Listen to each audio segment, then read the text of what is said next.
Section 4 of Chapter 0 is about adding and subtracting rational numbers. So by the end of this lesson, you should be able to compare rational numbers without using a calculator, and also add and subtract them without using a calculator. So to compare rational numbers, the fractions must have the same denominator. Remember, the denominator in the fraction is how many pieces you have.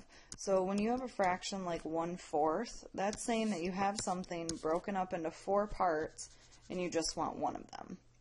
Now there's no way to compare this to something like 1/5 because right now they have different sized parts. So even though there's one of each, the parts are different, so we can't really compare them. So in order to get that common denominator, we can multiply or divide the numerator and the denominator by absolutely any number you want. So let's try some. Find an equivalent fraction with a denominator of 24 for each number. So if I start with the fraction 5/3 and I want to turn it into something with a denominator of 24, I got to think about how I can turn 3 into 24. And if I multiply 3 times 8, I get 24. So if I do that to the denominator, I have to do that to the numerator also.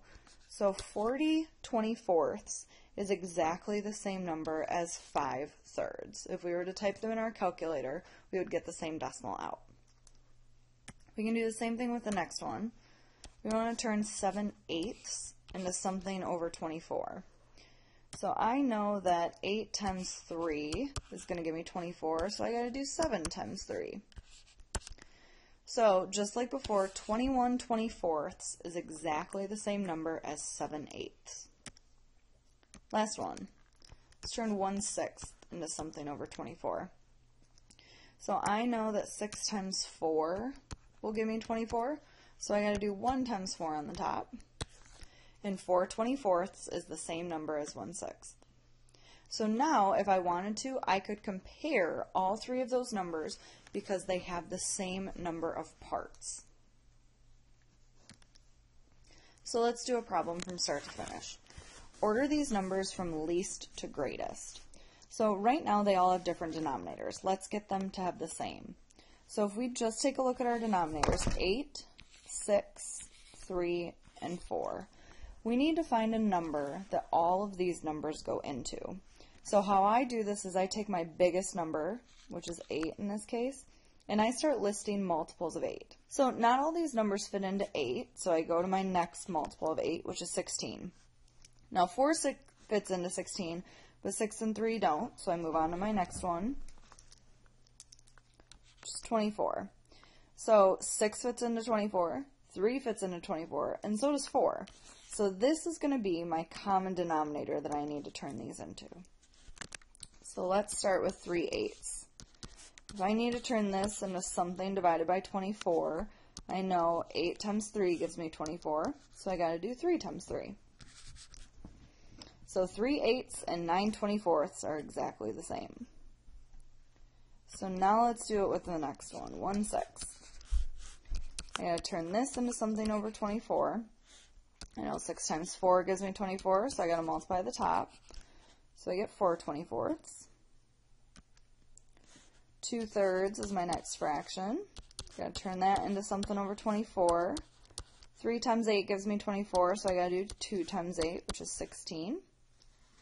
And then finally, my last one is 3/4.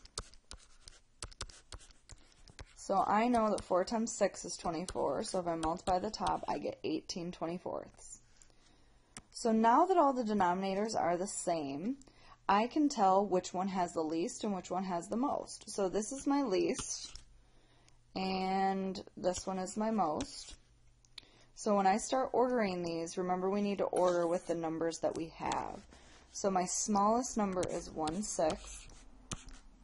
And then my next biggest would be 9 24ths, or 3/8.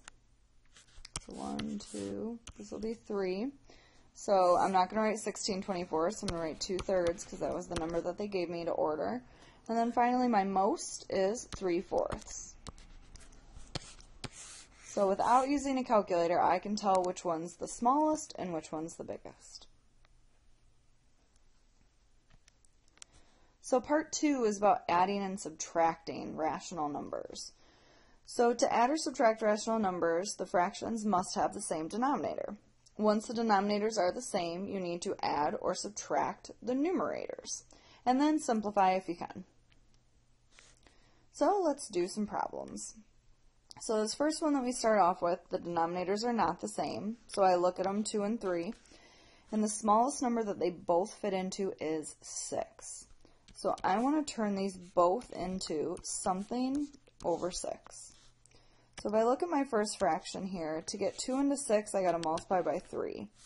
Whatever you do to the denominator, you got to do to the numerator. So 1/2 and 3/6 is exactly the same. And then I know 3 times 2 will give me 6, so I got to do that to the top also. So now that I have the same thing in the bottom, I can add the tops together. So 3 plus 4 is 7, and the denominator stays exactly the same. You might be tempted to turn this into a mixed number, but leave it as an improper fraction. You will no longer be using mixed numbers in math class. So let's try the next one. Our denominators are 8 and 3, so a number that they both go into is 24. So I need to turn both of these into something over 24. So then we got to start multiplying. I know 8 times 3 will give me 24, so this is 9 24ths. And I know 3 times 8 will give me 24, so this is 8 24ths. And then we just have to subtract these. So 9 minus 8 gives me 1 24th. Box it up, we're done. Alright, next one, 5 and 4 are my two denominators here. So a number that they both go into is 20. And we're subtracting again. So I got to multiply this by 4 and this by 4. So I end up with 8 20ths here. I got to multiply this by 5 and this by 5, so 15 20ths. And when I subtract these, I get a negative number. 8 minus 15 is negative 7 20ths. Now you can write this a couple different ways. You could leave the negative 7 on top like that, or you could write it with the negative out in front of the fraction. But make sure you know that that means it's not negative 7 divided by negative 20. It's just telling you that the fraction is negative. So either one of these is perfect. So now number 4 has mixed numbers in it. Anytime you see mixed numbers, change them to improper fractions. So if you don't remember how to do that, it's side times the bottom, so 3 times 4, plus the top. So 3 times 4 is 12, plus 1, 2, 3 on the top gives us 15 fourths.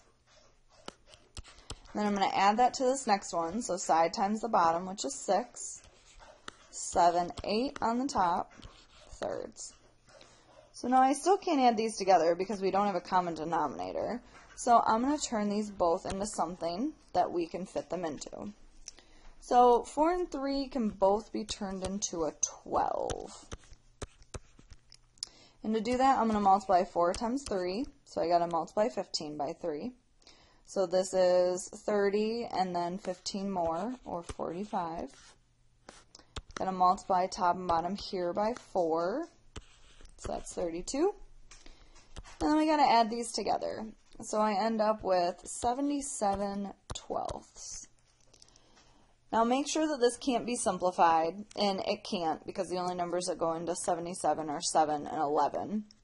But if it could be simplified, you'd want to do that, but leave it as an improper fraction. Remember, mixed numbers are no longer needed. So that's it. Make sure you can compare rational numbers without using a calculator. And this time it's a little different. Instead of ordering them, I want you to put a less than sign, a greater than sign, or an equal sign to make this sentence true. So right here, tell me what you would need to make that true. And then you got 1 to add and 1 to subtract. Make sure you write down any questions you have and we can go over them together in class. Enjoy your day.